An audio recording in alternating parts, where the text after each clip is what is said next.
నమస్తే, welcome to Sakshi education. This is Ram. ఇటీవల APSC విడుదల చేసినటువంటి గ్రూప్ 1 తుది ఫలితాల్లో assistant commissioner of state taxes department లో సెలెక్ట్ అయినటువంటి కృష్ణవేణి గారు మనకు ఉన్నారు. వారి మాటల్లో మరిన్ని విషయాలు తెలుసుకున్నటువంటి ప్రయత్నం చేద్దాము. నమస్తే మేడం. నమస్తే సార్. ముందుగా congratulations madam. Thank you so much. ఒకసారి మీ కుటుంబ నేపథ్యం గురించి అండ్ మీ నేటివ్ ప్లేస్ గురించి ఒకసారి చెప్పండి. సార్ నా పేరేం కృష్ణవేణి, మాది చిత్తూరు జిల్లాలోని ఎస్ఆర్పురం మండలం వద్ద వడ్డికండి గ్రామం.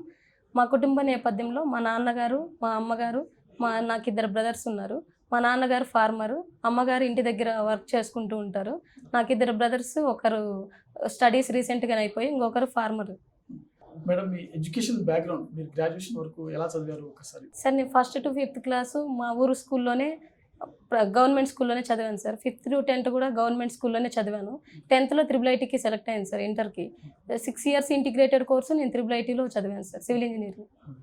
మేడం, మీరు ఈ బ్యూరోక్రాట్ సైడ్ అసలు ఎలా రావాలనుకున్నారు, ఎందుకు రావాలనుకున్నారు, అండ్ ఎప్పటి నుంచి మీ యొక్క ప్రిపరేషన్ అనేది స్టార్ట్ చేయడం జరిగింది? ఎస్ సార్, ఒక స్ట్రాంగ్ రీజన్ అనేది ఉంది సార్ నేను ఈ వైపు రావడానికి.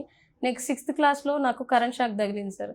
6th క్లాస్లో కరెంట్ షాక్ తగిలినప్పుడు నేను అనుకున్నాను సార్, డిఫరెంట్ ఆఫీసెస్ చుట్టూ తిరిగాను.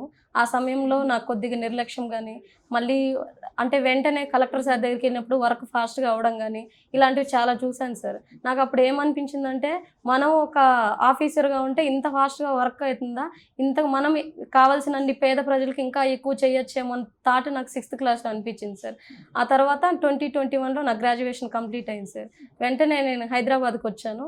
అప్పటి నుంచి నా ప్రిపరేషన్ స్టార్ట్ చేశాను సార్. 2022 నుంచి మీ ప్రిపరేషన్ అనేది స్టార్ట్ చేయడం జరిగింది. Yes sir. మేడం, ఇది ఏపీఎస్సీ గ్రూప్ 1 ఎన్నో అటెంప్ట్ మేడం? ఇది సెకండ్ అటెంప్ట్. ఫస్ట్ అటెంప్ట్ ఇంటర్వ్యూకి ఏమైనా వెళ్ళారా, లేకుంటే మెయిన్స్ మెయిన్స్ వరకు వెళ్ళాను సార్. మెయిన్స్లో పోయింది సార్.